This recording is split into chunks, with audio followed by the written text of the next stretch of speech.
کلام مقدس میں سے دوسرا سلاطین اس کا چوتھا باب پہلی آیت سے لے کر 7ویں آیت تک۔ کلام مقدس میں اس طرح سے لکھا ہے، غور سے سنیے۔ اور انبیاء زادوں کی بیویوں میں سے ایک عورت نے الیشا سے فریاد کی اور کہنے لگی کہ تیرا خادم میرا شوہر مر گیا ہے، اور تو جانتا ہے کہ تیرا خادم خداوند سے ڈرتا تھا، سو اب قرض خواہ آیا ہے کہ میرے دونوں بیٹوں کو لے جائے تاکہ وہ غلام بنے۔ الیشا نے اس سے کہا، میں تیرے لیے کیا کروں؟ مجھے بتا تیرے پاس گھر میں کیا ہے؟ اس نے کہا، تیری لونڈی کے پاس گھر میں ایک پیالہ تیل کے سوا کچھ نہیں ہے۔ تب اس نے کہا، تو جا اور باہر سے اپنے سب ہمسایوں سے برتن آرائب لے، وہ برتن خالی ہوں اور تھوڑے برتن نہ لینا۔ پھر تو اپنے بیٹوں کو ساتھ لے کر اندر جانا اور پیچھے سے دروازہ بند کر دینا، اور ان سب برتنوں میں تیل انڈھیلنا، اور جو بھر جائے اسے اٹھا کر الگ رکھنا۔ سو وہ اس کے پاس سے گئی اور اس نے اپنے بیٹوں کو اندر ساتھ لے کر دروازہ بند کر لیا، اور وہ اس کے پاس لاتے جاتے تھے اور وہ انڈھیلتی جاتی تھی۔ جب وہ برتن بھر گئے تو اس نے اپنے بیٹے سے کہا، میرے پاس ایک اور برتن لا۔ اس نے اس سے کہا کوئی برتن رہا نہیں۔ تب تیل موقوف ہو گیا۔ تب اس نے آ کر مرد خدا کو بتایا۔ اس نے کہا، جا تیل بیچ اور قرض ادا کر، اور جو باقی رہے اس سے تو اور تیرے فرزند گزران کرے۔ کلام مقدس کے پڑھے اور سنے جانے پر اس کی برکت ہو۔ آمین۔ یہ پیسج، یہ بائبل کا حوالہ آپ نے کئی دفعہ پڑھا ہے اور کئی دفعہ سنا ہے، اور سرمنز بھی اس کے اوپر، پیغامات بھی اس کے اوپر سنے ہوں گے۔ یہ حوالہ بیسیکلی میرے لیے ہے۔ آج کا پیغام، آج کا میسج جو ہے وہ میری ذات کے لیے ہے۔ اگر آپ اپنے مالی اور معاشی حالات کو تبدیل کرنا چاہتے ہیں تو یہ پیغام، یہ حوالہ آپ کے لیے ہے۔ اگر آپ چاہتے ہیں کہ آپ اب جو معاشی اور مالی ابتری کا شکار ہیں اس سے آزادی حاصل کریں تو یہ میسج، یہ پیغام، یہ حوالہ جو ہے وہ آپ کے لیے ہے، کیونکہ اس پیغام کے اندر، اس حوالے کے اندر، اس پیسج کے اندر آپ کی آزادی کا پیغام ہے، قرض سے آزادی کا پیغام ہے، مالی اور معاشی بندھنوں سے آزادی کا پیغام ہے۔ کیا پیغام ہے اس میں؟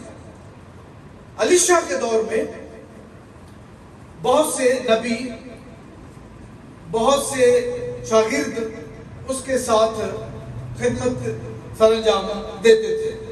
اس کا ایک سکول تھا، اس کی ایک سیمنری تھی، اس کا ایک بائبل سکول تھا جس میں لوگ اس کے پاس آتے تھے، پڑھتے تھے، سیکھتے تھے، اور ان میں سے ایک نبی، ایک خدا کا خادم ایسا تھا جو اپنی جوان سالی میں اس دنیا سے رخصت ہو گیا اور وہ وفات پا گیا، لیکن اس کی مالی حالت اتنی اچھی نہیں تھی کیونکہ وہ قرض لے لے کر اپنے گھر کی، اپنے خاندان کی پرورش کر رہا تھا، اور جب وہ اس دنیا سے چلا گیا تو اس کا خاندان، یعنی اس کی بیوی اور اس کے 2 بچے قرض کے نیچے تھے، اور قرض خواہ ہر روز آ کر ان کو تنگ کرتا تھا، ان کو ستاتا تھا اور ان سے پیسوں کا تقاضا کرتا تھا.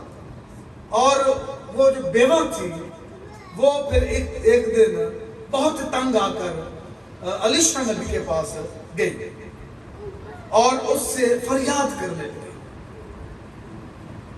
اس نے حالات کو جا کر بیان کیا کہ میں ان حالات سے گزری ہوں کہ وہ نبی، وہ خادم جو میرا شوہر تھا، جو تیرے ساتھ خدا کی خدمت کرتا تھا، وہ مر گیا ہے. اور ایک بڑی خوبصورت بات وہ کرتی ہے بیوی ہونے کی حیثیت سے، اپنے شوہر کی ساری زندگی کو ایک جملے میں بیان کرتی ہے، سمندر کو کوزے میں بند کرتی ہے. اور اس نے کیا کہا؟ اس نے کہا کہ تو جانتا ہے کہ تیرا خادم یعنی میرا شوہر خدا سے ڈرتا تھا. یہ اس کی ساری زندگی کا خلاصہ وہ بیان کرتی ہے. جتنا عرصہ اس نے اپنے شوہر کے ساتھ گزارا، جتنے دن، جتنے سال وہ اس کے ساتھ رہی، وہ اس عرصے کو بیان کرتی ہے کہ وہ کس قسم کا شخص تھا. اس نے کہا کہ وہ خدا سے ڈرتا تھا. وہ اپنے شوہر کی تعریف کرتی ہے. ان برے حالات میں بھی، ان مشکل حالات میں بھی وہ اپنے شوہر کے لیے کہتی ہے کہ وہ خدا سے پیار کرتا تھا، وہ لوگوں سے بھی پیار کرتا تھا، وہ لالچی نہیں تھا، وہ جھگڑالو نہیں تھا، وہ قناعت پسند تھا، وہ خداوند سے پیار کرنے والا تھا کیونکہ وہ خدا سے ڈرتا تھا. ایک دفعہ بھی اس نے اپنے شوہر کے حوالے سے کوئی گلہ نہیں کیا، کوئی شکوہ نہیں کیا کہ وہ دیکھو جی قرض لے کر ہمیں پالتا رہا ہے، اب ہمیں کس مصیبت، کن مشکل اور برے حالات میں چھوڑ کر چلا گیا ہے. میرے لیے اور میری اولاد کے لیے اس نے کیا چھوڑا ہے؟ ہر وقت کوستے رہنا، دوسروں کو اپنے حالات کا ذمہ دار ٹھہراتے رہنا، اپنے آپ کو کوستے رہنا، دوسروں کو کوستے رہنا. یہ میں سمجھتا ہوں کہ وہ جو عورت تھی، وہ جو بیوہ تھی، وہ بھی خدا سے ڈرتی تھی، وہ بھی خدا سے پیار کرتی تھی، وہ بھی قناعت پسند تھی. اور وہ الیشا نبی کے پاس جاتی ہے اور اپنے سارے حالات اس کے سامنے جا کر بیان کرتی ہے اور کہا کہ اب حالات یہ آگے ہیں کہ وہ جو قرض خواہ ہے، وہ جو قرض لینے والا ہے، جو قرض کا اپنے پیسوں کا تقاضا کر رہا ہے، چونکہ میرے پاس اب دینے کو اس کو کچھ نہیں ہے، تو وہ کہہ رہا ہے کہ اپنے دونوں بیٹوں کو میرے حوالے کر دو، غلام کی حیثیت سے یہ میرے پاس کام کریں گے، اور جب تک تیرا قرض ادا نہیں ہو جاتا یہ میرے پاس رہیں گے اور میرے پاس غلام کی حیثیت سے، نوکر کی حیثیت سے، سرونٹس کی حیثیت سے، سلیوز کی حیثیت سے کام کریں گے. اب جب بیٹوں کے غلام بننے کی نوبت آئی تو وہ الیشا نبی کے پاس جاتی ہے اور اس سے سارا قصہ، سارے حالات بیان کرتی ہے. اور الیشا نے اس سے کہا کہ میں تیرے لیے کیا کروں، کیا کروں میں تیرے لیے، اور مجھے بتا تیرے پاس گھر میں کیا ہے، کیا کچھ بچا ہے، کیا کچھ رہ گیا ہے. تو اس نے کہا تیری لونڈی کے پاس گھر میں ایک پیالہ تیل کے سوا کچھ نہیں ہے. اب میں یہ سوچ رہا تھا کہ کیا صرف تیل ہی رہ گیا تھا اس کے گھر میں؟ کیا اس کے گھر سے آٹا ختم ہو گیا تھا، چاول ختم ہو گئے تھے، جو ختم ہو گئے تھے، میں ختم ہو گئی تھی، انگور ختم ہو گئے تھے، یا دوسری ساری چیزیں جو ہیں وہ جاتی رہی تھی. اس نے کہا کہ ایک پیالہ تیل کے سوا کچھ نہیں ہے، کچھ ہے ہی نہیں ہے. اس کا کیا مطلب ہے کہ اس نے بھرپور کوشش کی، اپنے گھر میں جو کچھ تھا اس کو بیچ کر وہ قرض ادا کرتی رہی. جتنا وہ بیچتی تھی تھوڑا سا پیسہ آتا تھا وہ قرض ادا کر رہی تھی. اس نے چاول بھی بیچ دی، اس نے آٹا بھی بیچ دیا، آٹے کا مٹکا بھی بیچ دیا، چولہا بھی بیچ دیا، تنور بھی بیچ دیا، پتہ نہیں کیا کچھ اس کے پاس تھا، اس نے سارا کچھ بیچ دیا. صرف کیا رہ گیا اس کے پاس؟ ایک پیالہ تیل. A jar of oil, olive oil. زیتون کا تیل جو ہے وہ اس کے گھر میں رہ گیا. اور زیتون کا تیل نہیں اس نے دیا, صرف زیتون کا تیل جو ہے وہ بچا. زیتون کا تیل جو ہے ہر اسرائیلی کے گھر میں موجود ہوتا ہے زیتون کا تیل, کیونکہ یہ متفرق اور مختلف قسم کے کاموں کے لیے استعمال ہوتا ہے. یہ بیماری کے لیے استعمال ہوتا ہے, یہ معدے کے جو مسائل ہیں اس کو بھی حل کرنے کے لیے استعمال ہوتا ہے, یہ خارش کے لیے بھی استعمال ہوتا تھا, اور یہ دل کی بیماریوں کے لیے بھی استعمال ہوتا تھا. یہ دوائی کے طور پر استعمال ہوتا تھا. اس لیے زیتون کا تیل ہر گھر میں موجود رہتا تھا. کسی بھی وقت کسی بھی چیز کے لیے ضرورت پڑ سکتی تھی. جب کوئی اور ڈاکٹر موجود نہیں, رات کا وقت ہے, حکیم کے پاس نہیں جا سکتے, پیسے نہیں ہیں, تو زیتون کا تیل جو ہے وہ دوائی کے طور پر استعمال ہوتا تھا. یہ چراغوں کو روشن رکھنے کے لیے بھی استعمال ہوتا تھا. چراغوں میں زیتون کا تیل ڈالا جاتا تھا اور ان کو روشن رکھا جاتا تھا. یہ کھانا بنانے کے لیے بھی استعمال ہوتا تھا. یہ مذہبی رسومات کے لیے بھی استعمال ہوتا تھا, اور یہ خدا کے خادموں, کاہنوں کے مسح کے لیے, بادشاہوں کے مسح کے لیے بھی استعمال ہوتا تھا. تو اس لیے کافی کام جو ہے وہ اس سے لیے جاتے تھے. تو جب وہ ایلیشا کے پاس آئی کہ میرے پاس تھوڑے سے تیل کے سوا کچھ نہیں ہے, ایلیشا نے اس سے کہا, اسے کہا کہ گھر واپس جا اور باہر سے اپنے سب ہمسایوں سے برتن اور عید لے, ادھار لے, تھوڑے وقت کے لیے لے لے, اور برتن خالی اور تھوڑے برتن نہ لے. جتنے بھی تیرے ہمسائے ہیں, جتنے بھی تیرے لوگ ہیں, رشتہ دار ہیں, دوست احباب ہیں, سب سے برتن لے لے, برتن اکٹھے کر دے, اور پھر تو اپنے بیٹوں کو ساتھ لے کر اندر جانا. بیٹوں کو یہ سارے معجزے دکھانا, بیٹوں کو یہ سارا کام دکھانا, ان کو تاکہ ان کے لیے گواہی ہو. اور پیچھے سے دروازہ بند کر لینا, دروازہ بند کر لینا. عام طور پر اسرائیلیوں کے گھروں کے دروازے جو ہے وہ کھلے رہتے تھے, مہمانوں کے لیے, دوستوں کے لیے, رشتہ داروں کے لیے. تو انہوں نے کہا کہ دروازہ پیچھے سے کیا کر لینا, بند کر لینا, تاکہ کوئی گھر میں داخل نہ ہو. اور بھی بہت سے سارے دروازے تھے, شک کا دروازہ بھی بند کر لینا, ٹھیک ہے, ایمان کی کمی کا دروازہ بھی بند کر لینا, خدا کے اوپر بھروسہ نہ رکھنے کا دروازہ بھی بند کر لینا. تو پیچھے سے دروازہ کیا کر لینا, بند کر لینا, اور سب برتنوں میں تیل انڈیلنا, اور جو بھر جائے اسے الگ کر لینا. تو اس نے ایسا ہی کیا. سب سے اہم نقطہ جو ہے وہ یہاں پر وہ کیا ہے, خدا کے کلام پر بھروسہ رکھنا, ایمان رکھنا, یقین رکھنا. ایلیشا کے منہ سے نکلے ہوئے الفاظ, ایلیشا کے منہ سے نکلی ہوئی بات, ایلیشا کے منہ سے نکلی ہوئی ہدایات, وہ خدا کی طرف سے تھی, خدا کے بندے کے منہ سے نکل رہی تھی. بلی گراہم کی ایک بات مجھے بہت اچھی لگتی ہے. بلی گراہم ہمیشہ یہ بات کرتا ہے کلام کے اوپر بھروسہ رکھنے کے حوالے سے. وہ کہتا ہے کہ کلام مقدس میں لکھا ہے کہ ایک بڑی مچھلی نے یونا کو نگل لیا, ایک بڑی مچھلی نے یونا کو نگل لیا.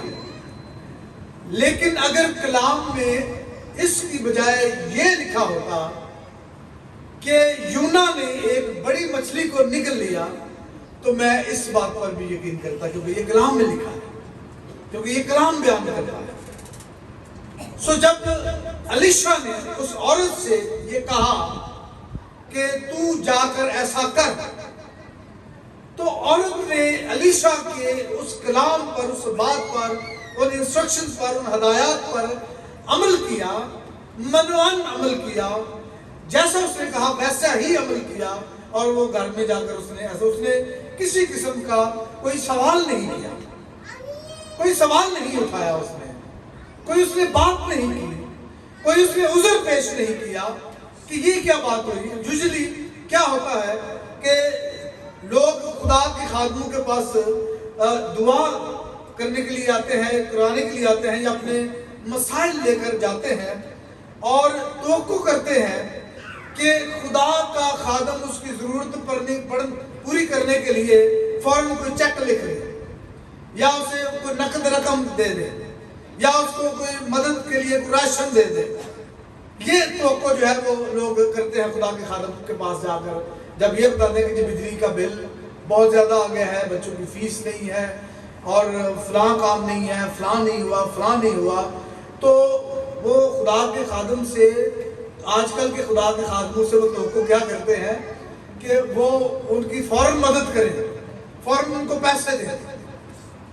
الیشا نے ایسے نہیں کیا۔ اچھا میں اعلان کرتا ہوں کلیسیا میں، میں اعلان کرتا ہوں دوسرے انبیاء زادوں کے ساتھ صلاح مشورہ کرتا ہوں کہ کچھ وہ پیسے اکٹھے کر کے لا کر تجھے دیں تاکہ تیرا قرض ادا ہو۔ اس نے ایسا نہیں کیا۔ اس نے اس کو ایک ایسا پرنسپل دیا، اس کو ایک ایسا اصول دیا، اس کو ایک ایسا طریقہ بتایا جس سے وہ اور اس کے بیٹے مالی طور پر، معاشی طور پر آئندہ آنے والے سالوں کے لیے بھی اپنے پاؤں پر کھڑے ہو جائیں۔ آئندہ وہ کبھی بھی کسی کے پاس جا کر مانگیں گے نہیں، ہاتھ نہیں پھیلائیں گے، کسی سے قرض نہیں لیں گے۔ اس نے اس کو ایسا طریقہ بتایا، ایسا اصول بتایا، ایسا پرنسپل اس کو بتایا۔ اس نے کہا کہ جا کے اب ان برتنوں کو تیل سے بھرتی جا، اور اس نے کیا کیا کہ اس نے اس پیالے سے ان برتنوں میں تیل انڈھیلنا شروع کیا، اور وہ تیل انڈھیلتی گئی اور وہ برتن بھرتے گئے، اور اس کے بیٹے دوسرے برتن اس کے آگے کرتے، وہ بھر جاتا، پھر وہ آگے کرتے، پھر وہ بھر جاتا، پھر آگے کرتے، وہ پھر بھر جاتا۔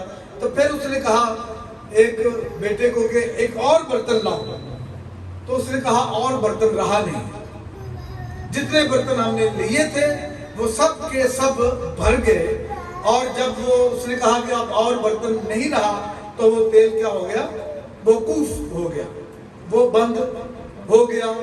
اور اب اسے یہ نہیں پتا تھا کہ ان تیل کے بھرے ہوئے برتنوں کے ساتھ اب کیا کریں ان برتنوں کا۔ اس نے تو صرف یہی کہا تھا کہ جا کے تیل برتن جو ہے وہ ادھار لے لے اور ان کو تیل سے بھر دے۔ آگے کیا کرنا ہے he didn't tell her، اس نے اس کو بتایا نہیں کہ آگے کیا کرنا ہے۔ تو وہ دوبارہ جو ہے وہ خدا کے بندہ کے پاس، خدا کے نبی کے پاس، الیشا کے پاس آئی۔ اس نے کہا کہ برتن سارے بھر گئے ہیں۔ تو اس نے کیا کہا؟ اس نے کہا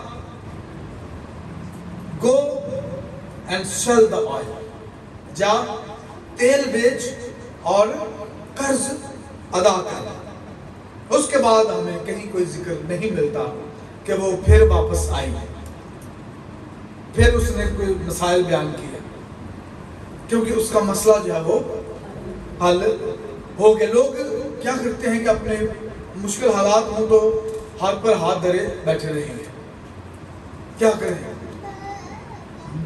شوہر تھا، وہی ایک تھا، وہی کماتا تھا، وہ مر گیا ہے، بچے یہ چھوٹے ہیں، یہ تو کام کر نہیں سکتے، ٹھیک ہے، میں چھوٹے بچوں کو چھوڑ کر باہر جا نہیں سکتی، ٹھیک ہے۔ So there are so many excuses، بہت سارے عذر جو ہیں ہماری زندگی میں موجود ہوتے ہیں، لیکن خدا جو ہے وہ ہمیں کبھی کامیابی نہیں دیتا۔ یہ میں آپ کو آج ایک حقیقت بتا رہا ہوں کہ خدا ہمیں کبھی کامیابی نہیں دیتا، وہ ہمیں موقع دیتا ہے۔ He never gives us success, he gives us opportunity۔ وہ ہمیں موقع دیتا ہے اور ہم اس موقع کو استعمال کر کے کامیابی حاصل کرتے ہیں۔ ہم اس موقع کو بر وقت استعمال کر کے کامیابی حاصل کرتے ہیں. وہ کبھی کامیابی نہیں دیتا، موقع دیتا ہے. ہم اس موقع کو کیا کرتے ہیں؟ بر وقت استعمال کر کے کامیابی حاصل کرتے ہیں. So he gives us opportunity always. وہ ہمیں ہمیشہ موقع عطا کرتا ہے، اپرچونٹی دیتا ہے، اور ہم اس اپرچونٹی کا استعمال کرتے ہیں اور اس کو یوز کرتے ہیں. تو الیشا نے بھی اس کو کہا کہ جا کر یہ کیا کر، تیل جو ہے، یہ جو اولیو آئل تھا، جیسے میں نے بتایا کہ وہ ہر گھر میں موجود ہوتا ہے، ہر گھر کی ضرورت ہے، ہر گھر کی ضرورت ہے. تو اس نے تیل جو ہے وہ بیچنا شروع کیا. She became a business woman.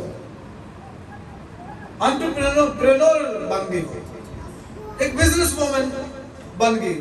اب وہ لوگوں کے ترلے نہیں ڈالتی، اب وہ لوگوں کے آگے ہاتھ نہیں پھیلاتی، اب وہ قرض کھا کے آگے ہاتھ نہیں پھیلاتی، اب وہ اپنے گھر کی چیزیں بیچتی نہیں ہے. اب چونکہ اس کے گھر کی تمام چیزیں بک گئی، اس نے ان چیزوں کو بیچ کر قرض ادا کر دیا. اب وہ اس کے پاس کیا تھا؟ ایک پیالہ تیل کا، اجار آف اولیو آئل. اب اس تیل کے ذریعے سے اور تیل جمع ہوا اور اس تیل کو اس نے بیچا، اور اسی ایک پیالے سے جو بچ گیا تھا اب اس نے تمام گھر کی چیزیں دوبارہ خرید لی. اب اس کے گھر میں تمام چیزیں پھر سے آ گئی، اور اس سے بہتر آ گئی، اور اس سے بہترین آ گئی، اور اس کے حالات یکسر تبدیل ہو گئے، بالکل بدل گئے، کیونکہ اس نے خدا کے خادم کے کلام، اس کی آواز، اس کی بات اور اس کے ہدایات پر عمل کیا، عمل کیا، بھروسہ کیا اور یقین کیا، اور خدا نے اس کو کامیابی اور کامرانی بخش دی، عطا کر دی. تو there are so many opportunities God tells us. خدا ہمیں بتاتا ہے کہ ہماری زندگی میں بہت سارے مواقع، کوئی نہ کوئی چیز ہمارے پاس گھر میں موجود رہتی ہے، کوئی نہ کوئی چیز ہمارے گھر میں موجود ہوتی ہے. ہمیں کئی دفعہ آئیڈیا نہیں ہوتا کہ یہ چیز جو ہے اس سے ہم کیا فائدہ اٹھا سکتے ہیں، اس چیز سے ہم کیا فائدہ جو ہے وہ اٹھا سکتے ہیں، اور اس چیز سے ہم کتنے مسائل حل کر سکتے ہیں. بعض دفعہ آپ کے پاس آئیڈیاز ہوتے ہیں، آپ کے پاس بہت سارے آئیڈیاز ہوتے ہیں، ان کا آپ استعمال نہیں کرتے، ان کو آپ عمل میں نہیں لاتے، لیکن آپ آنکھیں جو ہے وہ دوسروں کے اوپر لگائے رکھتے ہیں، آپ دوسروں پر بھروسہ رکھتے ہیں کہ کاش کوئی دوسرا شخص آئے اور ہماری مدد کرے، کوئی تیسرا شخص آئے اور ہمارے ساتھ کھڑا ہو. یہ بری بات نہیں ہے لوگوں سے ہیلپ مانگنا. اس عورت نے بھی ہیلپ مانگی، ایسی بات نہیں ہے، لیکن اس نے اس کو کہا کہ میں تیری ہیلپ کر سکتا ہوں اس کے سوا، اور جس میں تو اپنی ہیلپ خود کرے گی. Help me so that I can help you. تم میری مدد کرو تاکہ میں تمہاری مدد کر سکوں. مجھے بتاؤ کہ تمہارے پاس کیا ہے، تو تیرے پاس کیا ہے. تو اگر وہ اس تیل کا بھی ذکر نہ کرتی، ٹھیک ہے، کئی دفعہ کوئی چیز ہماری زندگی سے چلی جائے تو ہم کیا کہتے ہیں کہ جی سب کچھ ختم ہو گیا. کوئی شخص ہماری زندگی سے چلا جائے تو ہم کیا کہتے ہیں، وہ جی سب کچھ ہی جاتا ہے، سب کچھ، ہماری تو دنیا ختم ہو گئی. اگر کوئی بڑا نقصان ہو جائے، کاروبار ختم ہو جائے، نوکری چلی جائے، کوئی چیز ہو، تو ہم کیا کہتے ہیں کہ جی ہمارے پاس تو ہر چیز ہی چلی گئی، ساری زندگی ختم ہو گئی. ونسنٹ پیس، خداوند کا ایک خادم امریکہ میں، اس نے 1955 میں ایک کتاب لکھی، The Positive Thinking. اچھا، وہ ایسی کتاب تھی کہ اس کے بعد یہ جتنے بھی ہمارے کیا ان کو بولتے ہیں، یہ جو پازیٹیو تھنکر، موٹیویشنل اسپیکر، جو موٹیویشنل اسپیکر ہے وہ آج تک اس کتاب کا استعمال کرتے ہیں. ونسنٹ پیس کے پاس ایک دفعہ ایک شخص آیا اس نے کہا سر آپ بڑی اچھی باتیں کرتے ہیں، بہت زبردست باتیں کرتے ہیں، مجھے بڑی اچھی لگتی ہیں، مجھے بہت پسند ہیں آپ کی باتیں، لیکن مسئلہ یہ ہے کہ میں اپنی زندگی ہار چکا ہوں، میرے پاس کچھ نہیں رہا، سب کچھ ختم ہو گیا۔ ونسنٹ پیس جو ہے اس کو ایک کیفیٹیریا میں لے گیا اور اس کو چائے پلائی اور اس سے کہا کہ ہاں اب مجھے بتاؤ کہ کیا مسئلہ ہے۔ اس نے کہا جی میری زندگی سے سب کچھ ختم ہو گیا، I have lost everything۔ اس نے کہا اچھا تو نے کبھی بھی نہیں سوچا کہ تیرے پاس کچھ ہے؟ سر کچھ بھی نہیں ہے میرے پاس۔ اس نے کہا اچھا کیا تیری بیوی حیات ہے؟ اس نے کہا ہاں میری بیوی تندرست ہے، بالکل حیات ہے۔ تو اس نے کہا کیا وہ تیرے ساتھ متفق ہے؟ کیا وہ تیرے ساتھ کھڑی ہوتی ہے؟ کیا وہ تیرا ساتھ دیتی ہے؟ تو اس نے کہا ہاں جی ان برے حالات میں بھی میرے ساتھ ہے۔ اس نے کہا کیا تیرے بچے ہیں؟ اس نے کہا جی بالکل میرے 2 بیٹے ہیں۔ کیا وہ تجھ سے پیار کرتے ہیں؟ جی بالکل کرتے ہیں۔ کیا وہ تیرا گھر آنے کا تیرا انتظار کرتے ہیں؟ جی بالکل کرتے ہیں۔ تو اس نے کہا کہ اتنی اچھی بیوی تیرے پاس ہے تو کیسے کہہ سکتا ہے کہ تیرے پاس سب کچھ ختم ہو گیا؟ تیرے پاس 2 فرما بردار، تابع دار، پیار کرنے والے، محبت کرنے والے بیٹے ہیں، بچے ہیں، تو کیسے کہہ سکتا ہے کہ تیرے پاس سب کچھ ختم ہو گیا ہے؟ You still have more than what you have lost۔ ابھی بھی تیرے پاس اس سے کہیں زیادہ ہے جو تو کھو چکا ہے۔ وہ شخص یہ بات سن کر چلا گیا اور پھر واپس نہیں آیا، پھر کبھی واپس نہیں آیا اس کے پاس۔ کیوں نہیں واپس آیا؟ جس طرح یہ عورت پھر دوبارہ واپس نہیں آئی، کیونکہ اس کے پاس گھر میں کچھ تھا اور پھر خدا نے اسی کو ملٹی پلائی کیا اور اس نے اپنا سارا قرض ادا کیا، پھر اس نے اپنا دوبارہ سے گھر بنایا، پھر اس نے دوبارہ سے ساری چیزیں اس گھر میں خریدی جو اس نے قرض ادا کرنے کے لیے بیچ دی تھی۔ تو جس خدا نے بیوہ کی زندگی میں معجزہ کیا، جس خدا نے الیشا کے ساتھ یہ وعدہ کیا، پرومس کیا کہ وہ اس عورت کو برکت دے گا، ہم بھی اسی خدا کی پوجا کرتے ہیں، پرستش کرتے ہیں۔ کیا خدا بدل گیا ہے؟ عبرانیوں کے خط میں لکھا ہے کہ یسوع مسیح کل اور آج بلکہ اب تک یکساں ہے۔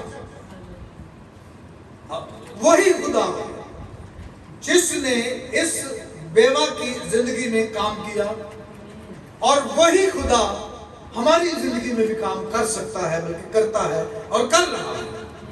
ہم نے خدا کے کلام کے اندر جو اس کے معجزات ہیں، خدا کے کلام کے اندر جو اس کے وعدے ہیں، جو اس کے پرامسز ہیں، ان پر یقین کرنا ہے، بھروسہ کرنا ہے، توکل کرنا ہے، ایمان رکھنا ہے، بغیر کوئی سوال کیے، بغیر کوئی عذر پیش کیے۔